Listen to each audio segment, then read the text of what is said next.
j'ai perdu 5 millions d'euros, Arthur revient sur le plus gros échec financier de sa carrière. Invité du podcast Fracture, Arthur est revenu sur l'un des épisodes les plus coûteux de sa carrière. Le producteur de District Z, diffusé sur TF1 en 2020, a raconté comment la pandémie de Covid-19 a transformé un projet international ambitieux en un revers financier à plusieurs millions d'euros qu'il a dû assumer. Celui qui a fêté ses 60 ans il y a peu continue d'occuper une place à part dans le paysage audiovisuel français. Animateur, producteur, entrepreneur et désormais écrivain, il fait partie de ces personnalités qui ont marqué plusieurs générations de téléspectateurs. Derrière les succès de Vendredi tout est permis, Les enfants de la télé ou encore Stars sous hypnose, se cache pourtant une réalité plus difficile. Même les producteurs les plus expérimentés peuvent parfois se tromper et connaître l'échec. Si ces dernières années, Arthur s'est aussi illustré dans un autre registre que la télévision avec la publication de 2 romans, lorsqu'il accepte de se confier dans le podcast Fracture, c'est surtout son parcours d'entrepreneur qu'il évoque.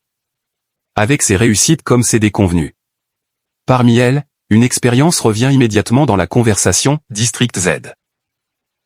Lancée sur TF1 à l'hiver 2020 avec Denis Brognard aux commandes, l'émission se voulait spectaculaire, ambitieuse et capable de séduire bien au-delà des frontières françaises. Sur le papier, tout semblait réuni pour en faire un véritable succès. Arthur ne cache d'ailleurs pas qu'il croyait profondément au potentiel du programme. Le concept, inspiré des grands formats internationaux, reposait sur un décor impressionnant, des centaines de figurants, des cascadeurs et une mise en scène digne d'une superproduction. Un investissement considérable que le producteur pensait rapidement amortir grâce à l'intérêt suscité à l'étranger.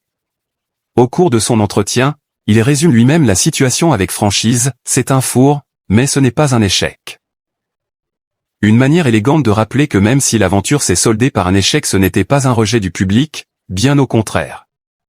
Pour comprendre ce qui s'est passé, il faut revenir aux coulisses du projet. Le Covid a bouleversé ses plans et provoqué la chute de District Z. Le budget global de la production de District Z atteignait 10 millions d'euros, partagé entre TF1 et la société de production d'Arthur. Un pari important, mais calculé puisqu'au moment où District Z est présenté aux diffuseurs étrangers, l'enthousiasme est immédiat.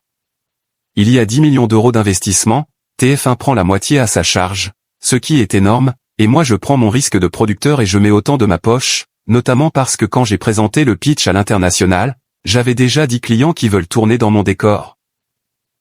Ça faisait une centaine d'émissions donc j'amortissais tout de suite les 5 millions.